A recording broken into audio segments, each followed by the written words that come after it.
Well,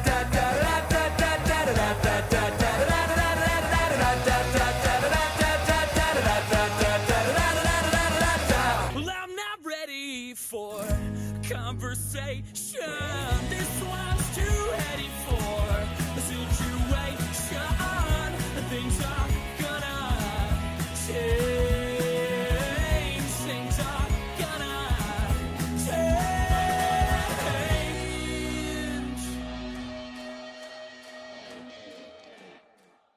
Ho, ho, ho! Welcome to Arcane the Brewcast. I'm Jamie, your Arcane Brewer. And I'm Jake, your Arcane Engineer. Thank you to Mom Rock for the use of their song Conversation for our intro. Okay, so now it's time for a Christmas episode. And we're going to celebrate Christmas with a honey-baked ham. Oh, time for that ham to pache, I believe. No, we're still not doing that. We're not going to be putting ham in our brew, and we don't recommend you do that either. Because you don't have to. You don't have to put ham in your drink to get ham flavors. All the flavors of ham you can bring about with other ingredients. Pineapple, honey, cloves, and oak smoke. These are the key components for ham flavor, if you're not using ham itself. Okay, alright. Mm-hmm.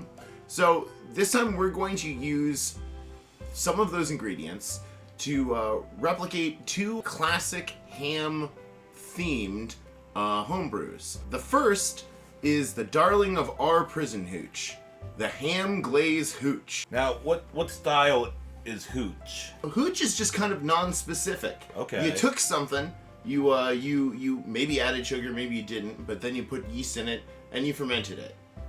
So the original Ham Glaze Hooch was by Nice Bat 2190, and it was 4 jars of ham glaze, a pound of sugar, and enough water to bring that up to a gallon. No one has ever come back with a positive review about the Ham Glaze Hooch after making it, and few have come back with any review at all. It's been fermented a few times since by Dog Fermenter and Hexus, to name a few.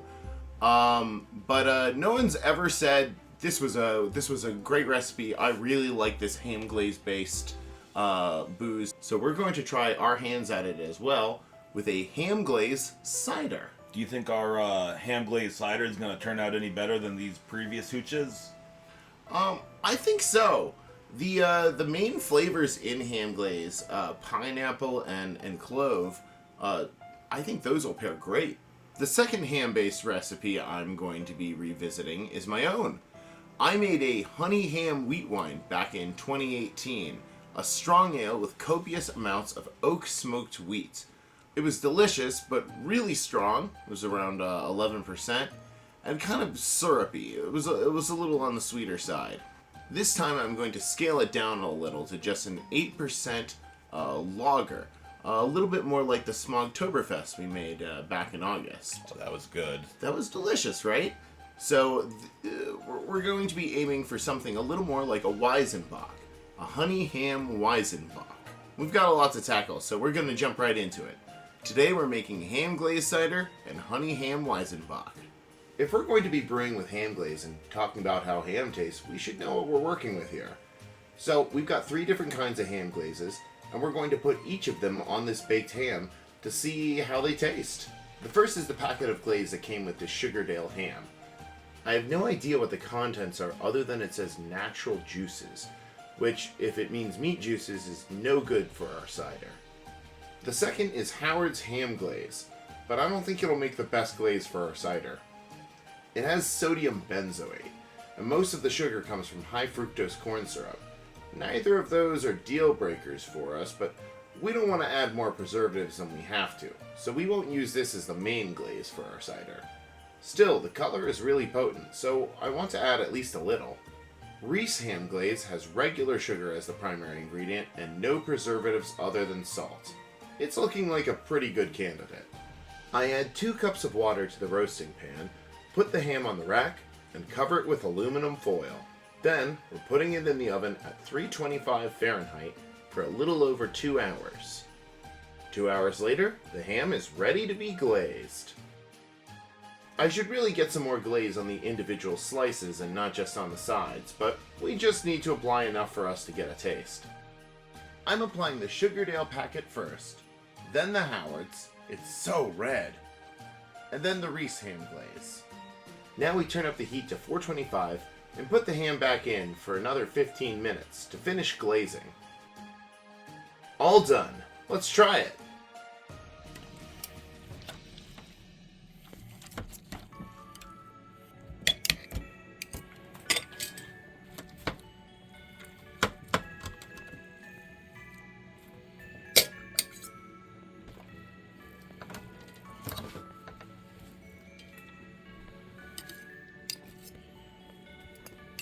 Alright, we have the stuff that came in the packet with it, the Howard's with the red food coloring, and the Reese. Alright, I'm gonna try one.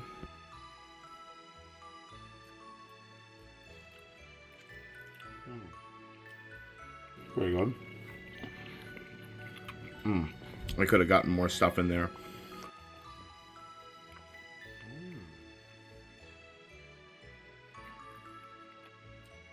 I like the Howard's. It's got more the pineapple flavor. And the Reese glaze.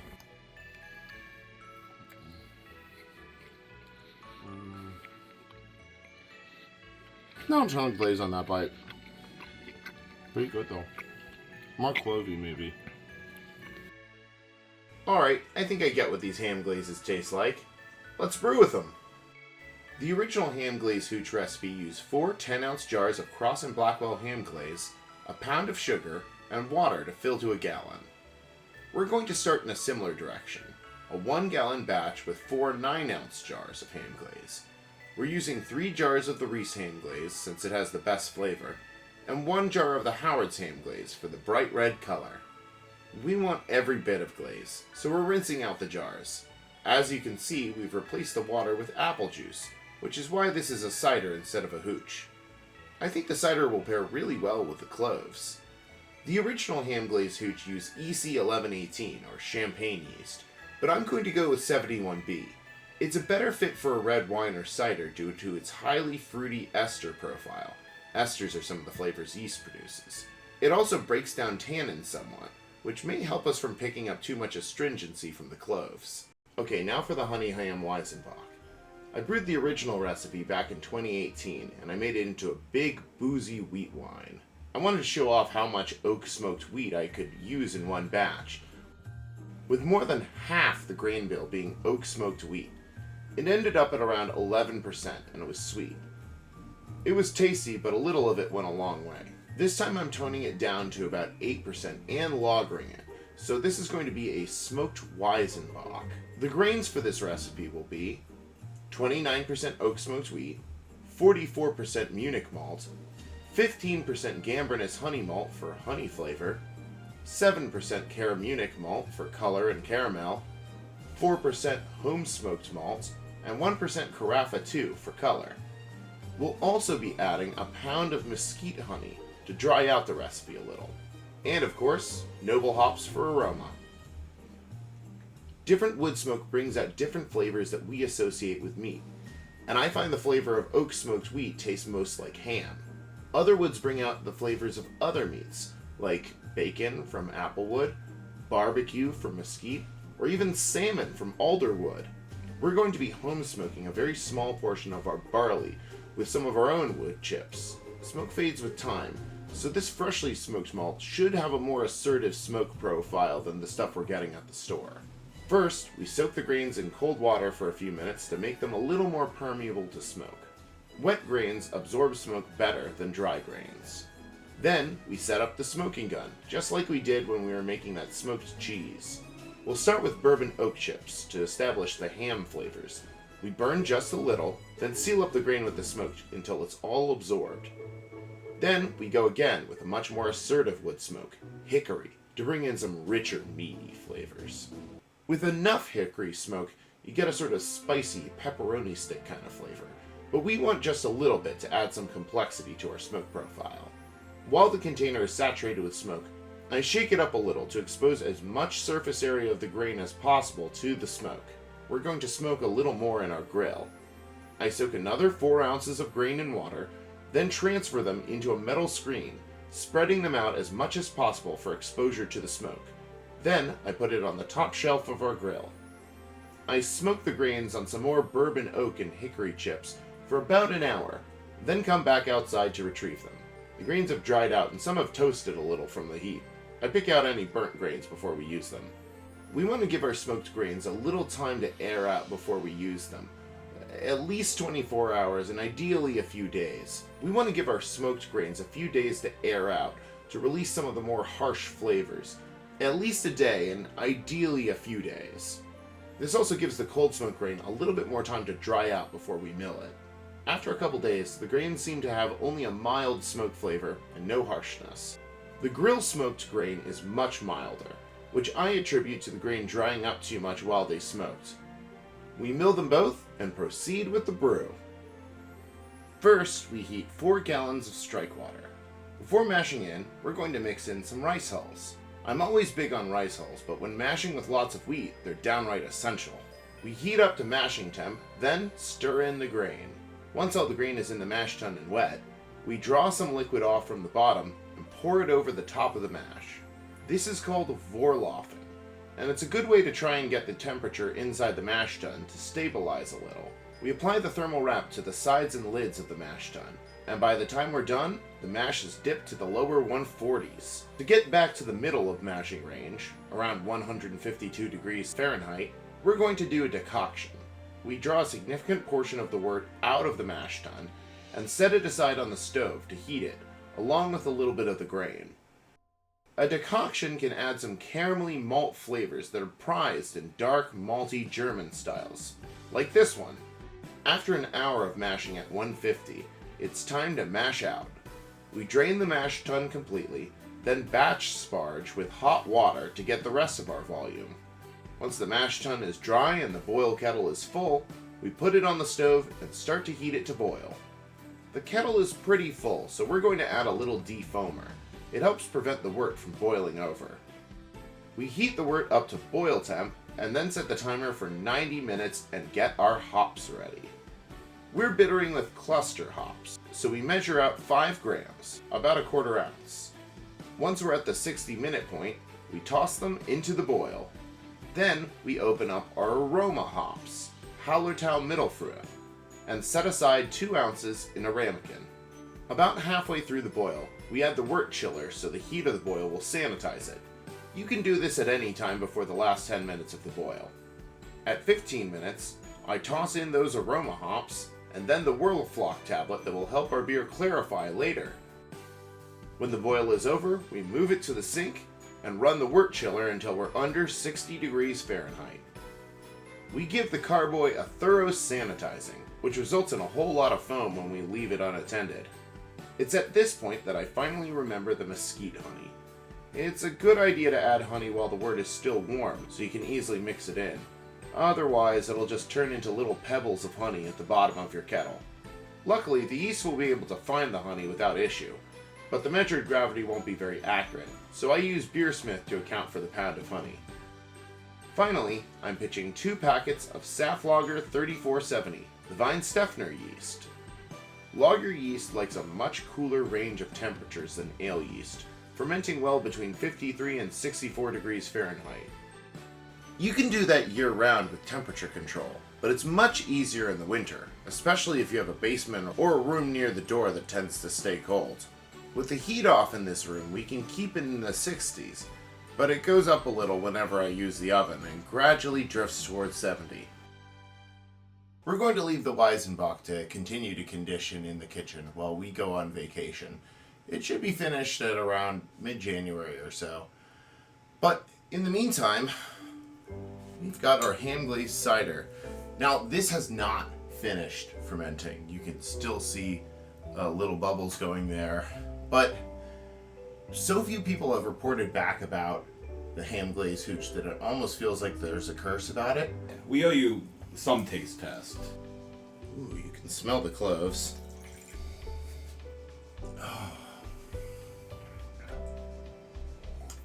intensely spiced. Ooh, yeah. The sweetness is all gone. This might be mostly done fermenting.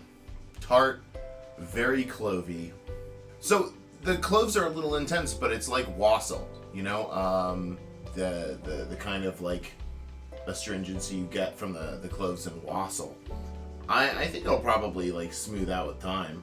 The main thing I was worried about was whether or not we'd be able to taste vinegar in the finish, because there is vinegar in the ham glaze, but I'm not getting That's that. not coming through.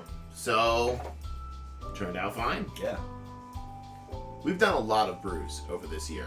Between mead and beer, wine, and other stuff, we've done over 40 different fermentations. And that's just stuff that we've depicted on this channel. Some of them were great, some of them were terrible. Some of them I haven't really made up my mind about entirely. I think they could still turn around. The lactomels, I hope those get better with a year or so. Sure aren't there yet. And if not, we can turn them into cheesecakes or ice cream or whatever. Yeah, vinegar or liquor or whatever. We're going to take some time off to focus on building Arcane and come back in a couple months with some more wacky brews to show you guys. On that note, we have a lot of packing to do, and I think we still have some leftover ham. So I'm going to go make lunch. Maybe have some Ham Glaze Cider with it. Thanks for watching.